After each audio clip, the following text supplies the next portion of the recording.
So Darnell is our last poet tonight, and it's certainly not the the last but not least. No, Darnell wanted to go last.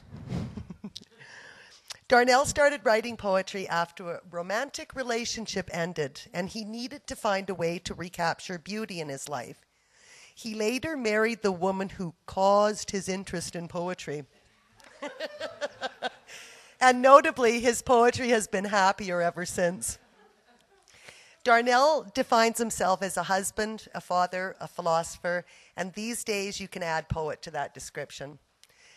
Darnell not only writes poems we all look forward to hearing in class, he has his distinct sense of levity and humor that keeps us all entertained. Darnell's sparse style leaves space to breathe, and in awe, you wonder how he packs so much punch in so few words. Here's Darnell.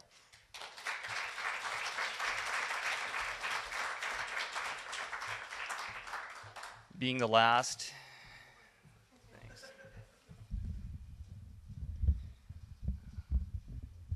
Listening to poetry takes some concentration, and being the last, you're a little bit tired, I imagine, but all of my poems are pretty short, so. And if you feel like laughing, go ahead and laugh, because some of them are meant to be funny. I'll start with this one.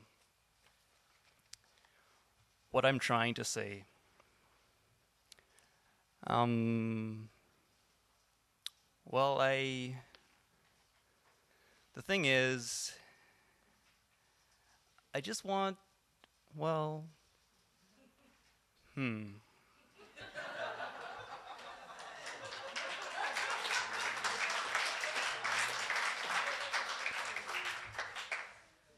It's entitled Soul Defaced.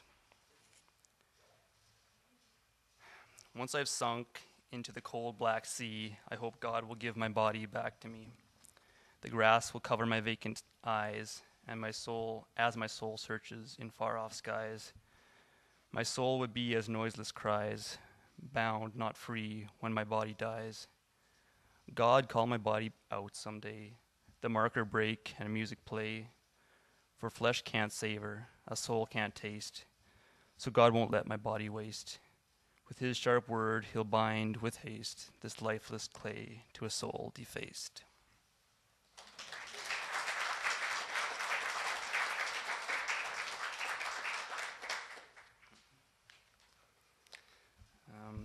This one, I was feeling kind of stressed when I wrote this one.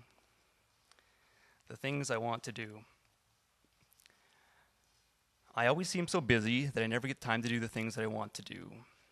Or I'm so tired of doing the things that I have to do that I have no energy for the things that I want to do. I had some time the other week, but I sat for hours trying to remember what were the things I want to do.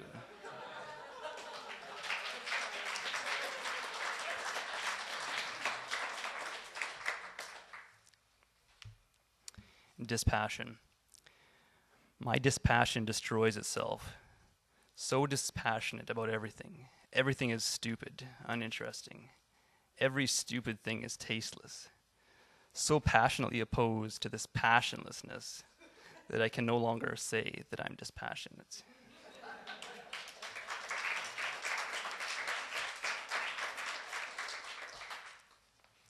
This is my language poem, so don't try to understand it, just listen to how it sounds.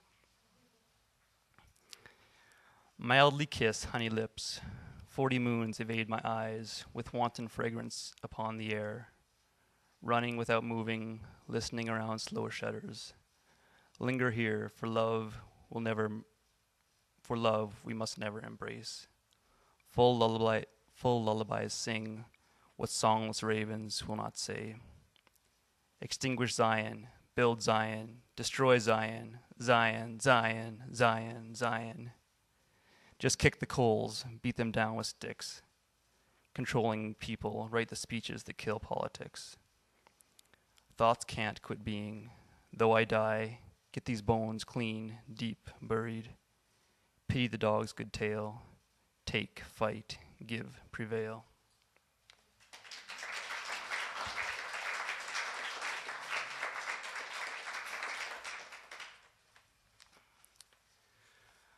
For quite a while, I wanted to write a poem where every single word rhymed, and I was able to do it in this class is called Fascism, 1939.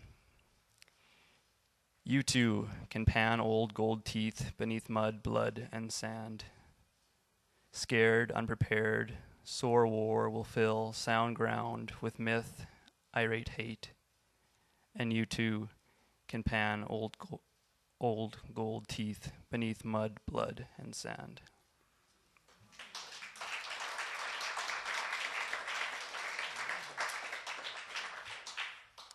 And this one's about my son. His small fingers hold my hand as he makes his way along. I'm strong enough to help him stand as his small fingers hold my hand.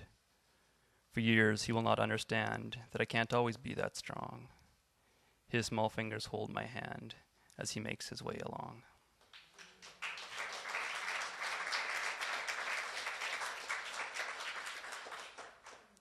June's roses. June's fitful sleep was over as she opened up her eyes. She'd fallen asleep in the garden, watching the starry skies. Heartburn had kept her tossing, yet she felt no pain today. So she strolled around the garden as the breeze blew the leaves away. June just loves her rose garden. She'd never tire of the sight of reds and yellows and orange, or the dew in the morning light. Somehow this morning was different. Her old knees gave her no pain, and she strolled among the flowers despite the breeze and the rain. The grandkids came around crying, and nothing would calm their cries. What's wrong? She kept repeating, and vainly wiped their eyes. Inside she found her daughter, but she wouldn't say a thing, just sat there looking lonely, like a queen who'd lost her king. Then her Jim came walking to her. His hair seemed a deeper red. June just kept thinking, 3 years. 3 years my Jim's been dead. And floating with her husband, she watched the leaves blow by, thinking how she'd missed her garden. Then she took her place in the sky.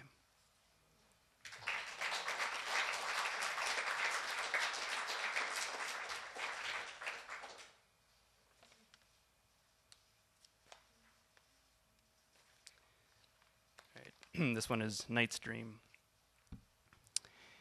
She's dead, and I have killed her. I couldn't hold her cold, wet hand, and she fell, my love, with a whisper, so I buried her naked in the sand.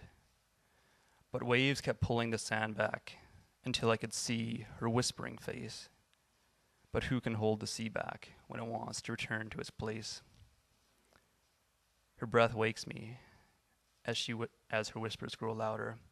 I roll over and see her calm face, and the sun so gently grows stronger, lighting my love, the one I can't replace. So I whisper, alone for love's sake, watching the sun kill the night. Let him die, the coward would take my love when I could not fight.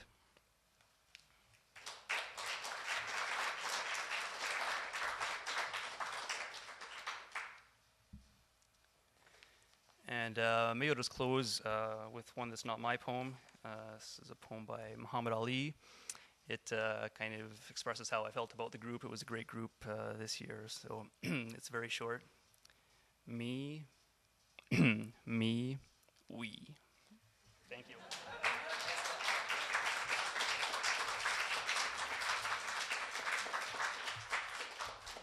Thanks, Darnell. Okay, so now